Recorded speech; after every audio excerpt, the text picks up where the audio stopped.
Hey guys, what's up? Welcome back here to today's edition of Advanced Bass Fishing, and really appreciate you guys swinging by the channel and hanging out with me for a little bit.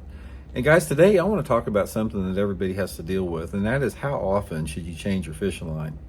I think there's a lot of people that sort of have some misunderstandings about this. A lot of it depends on the type of fishing line that you're using as far as, fluorocarbon, monofilament, or braid. So I just want to give you guys some tips and advice from my perspective that, sort of gives you a good foundation on when you should know you should change it or not. So we'll get into that in today's video. And also, guys, if you are looking for some fishing line, I just like to recommend you guys checking out all the Seaguar products. I've been using Seaguar, guys, for like 20 years. They have a great line of fluorocarbons and braided line, absolutely outstanding. I'll put my Seaguar fishing line link in the description if you guys like to order some. And the main ones I use are that Seaguar InvisX, that's the fluorocarbon. I use that for 95% of my fishing, and then the Smackdown braid is what I use for the other 5%. And I'll get into a little bit on the mono too with that, so we'll get into that today. Okay, one of the things about it is like ever since people have started using like braid to fluorocarbon, the whole conversation about how often you should respool varies depending upon how you like to set your equipment up. Now here's sort of some rules of thumb I want to get into. Let's talk about all three types here. Monofilament is going to be the line that you're going to have to respool the most, because in monofilament it takes the set a lot easier than fluorocarbon or braided line does. If you keep monofilament line on a reel, it's going to take the set and you're going to get a lot of curls into it. And this is especially true if it's cold. It's like monofilament curls up really bad if it's really cold out. So one of the things you can do with mono that will really help you guys out is stretch your mono. In other words, when you after you put your line on, and say you haven't been fishing for 3 or 4 weeks and you go fishing and you make a cast with it and it's sort of curly, or if it's cold, just put a lure on and attach it to your I don't know, the bumper on your truck or a tree or something, and just get it back and just stretch it gently out there, pretty tight, not to the point of breaking, but just stretch it back and forth like that. And that's going to take a lot of that stuff out. That'll take a lot of that curl out and almost make your line brand new with it. So that's one of the things that I use for a long time. But like I said, monofilament line to me, it deteriorates quicker a little bit, and it takes the set. So let's say for example, if I use 12-pound test monofilament line, I'll probably use it for, I don't know, 3 or 4 months before I change it, unless I get some backlashes. And let me talk about the backlash aspect before we get into fluorocarbon and braided line. One of the things that you want to retie is if you get a backlash or a fluff. You know how sometimes you'll cast out there and you'll get a little bird's nest, but you hear it go zzz, like that. It makes a noise, like you can hear the friction on there.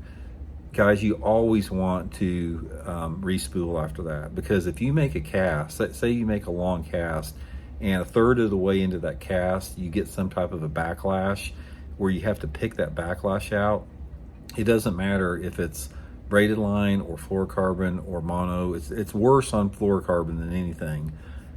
You're going to create a weak spot in that line, and you will break that line on a hook set or a cast. A lot of times you'll break it just trying to get the backlash out, because the heat and the friction really weakens that line. So I think one of the biggest things to remember in fishing line in general, just sort of a side tip here, is, and it sucks because if you have to do it, because I know it's expensive, but if you get a bad bird's nest and you're sitting there and trying to pick the thing out, or maybe you make a cast and you got a little bit of loose line in there, but it's not bad enough for a bird's nest, but it's like you can hear something in the reel, but it doesn't stop the line.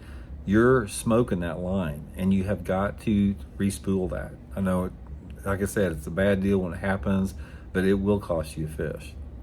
So anyway, the monofilament line, every 2 or 3 months. Now fluorocarbon's a little bit different. Fluorocarbon, a little bit different properties. It doesn't coil quite as bad. It doesn't have the stretch, and fluorocarbon has a little bit longer longevity, in my opinion. One of the things that I do with fluorocarbon line, assuming that it doesn't backlash, like what I'm talking about, because I'll respool it if it does there, is I don't really stretch the fluorocarbon line, again, because it doesn't take on the coil like mono does. But what I will do with fluorocarbon line a lot of times is I reverse it. So in other words, let's say I've had fluorocarbon line on for 2 or 3 months on a reel when I'm fishing, and I'm using the same cast all the time. One of the things you can do with the fluorocarbon and the braid both is take another reel, take the line off another reel and spool the line on your old reel that's been on, the line that's been on there for 2 or 3 months, spool it back on the new reel. And that way the old line will seat first, and you'll have half of the line will be fresh. So you'll have fresh line that's been hidden underneath that spool, from the other part. So that's really going to increase your longevity with it. Now, braided line, so like I said, 3 or 4 months or so, I change that. Now, braided line, you can go a long time without changing it, assuming that you don't fray it or backlash it. A backlash with a braid is the worst backlash. It's almost impossible to get out. And again, you will weaken it if you do that. But if you don't backlash your braided line and you don't have any issues with it, just do the same thing that I just told you about. Just, take it off one reel, put it on another reel.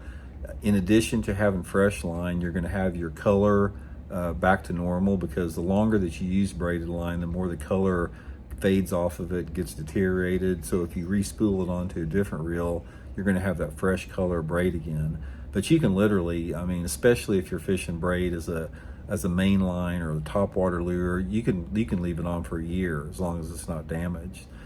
So anyway, that's just a few rules of thumb. A lot of it just depends, on your budget with that. One other tip that I will give you on there is when you're spooling your line, 2 things to remember. Make sure that it comes off of the spool the same way it goes onto your reel. That way you're going to seat it better. And don't fill your reel all the way up. Leave like a 1/16 of an inch gap, whether it be a spinning or a bait caster, and you're going to get a lot fewer bird's nests. So anyway, guys, hope that helps you out, and we'll check them later.